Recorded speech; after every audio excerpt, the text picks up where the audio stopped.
The Vanity of the Rat. In Korea, it was formerly the custom for parents to arrange their children's marriages. Mr. and Mrs. Rat were anxious for their darling daughter, Rena, to marry into a respectable family. From the first, they had thought that Mr. Sun was the most high-stationed and well-descended person they knew, and they decided that he was just the person to marry their daughter. "Hello, Mr. Sun," said Mr. Rat importantly. "I would like for you to know that my daughter Rita is old enough to be married now, and that we would be very pleased to welcome you into our family as Rina's husband. We choose you from all the men we know because you of your high position and your great power."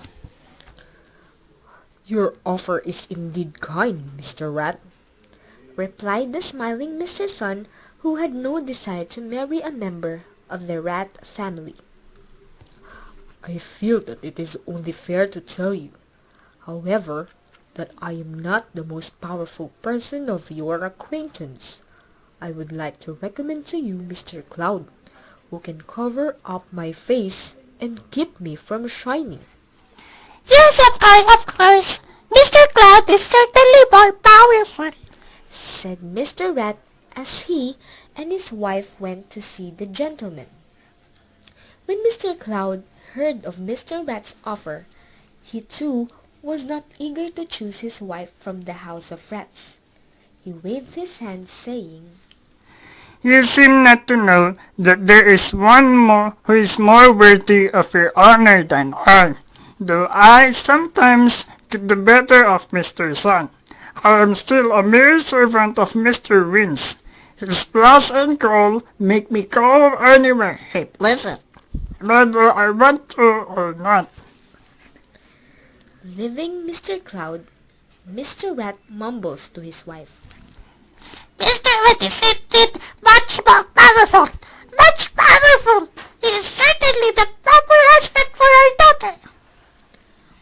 Once again, Mr. Rat offered the hand of his daughter in marriage, but Mr. Wind was no more anxious than the others to become Mr. Rat's son-in-law.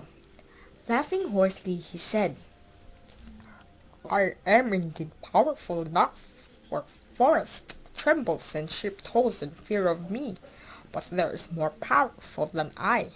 It is Mr. Wall.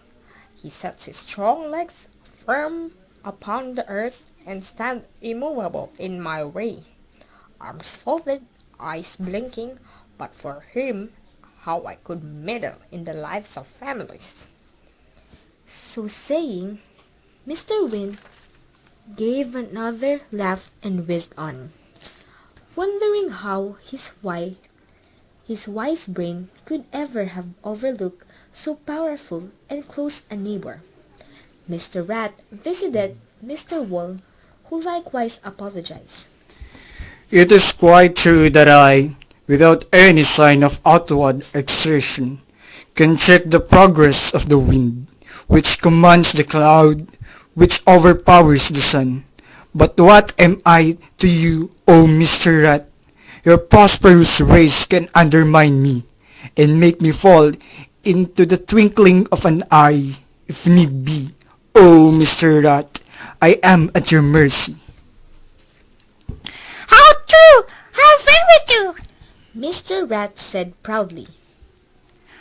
"Of course, the race of my rats is the most powerful of all, and my glorious race is next to none. Yes, next to none in respectability.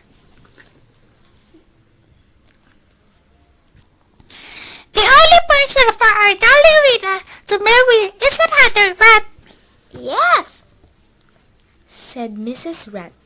"and I know just the person, that nice Roger Rat who seems to like Rina so much, and his parents are such good friends of ours too." "Oh, the adult rats, boy!" An excellent idea, agreed Mr. Rat. "Let's see if he is now. When Roger Rat appeared, Mr. and Mrs. Rat told him of their offer, which he accepted immediately. They led him to their hole, where they found Rena, who giggled coyly, hanging on to her mother's hand. Although she tried not to let Roger know how she felt, she was very much delighted that her parents were arranging for her to marry him. Like most Korean girls, she was shy when she was with boys. Mr. and Mrs. Rat were very bit as pleased as Rena and Roger were about the arrangement, and Mr. Rat was convinced that he had made the best possible match for his darling daughter.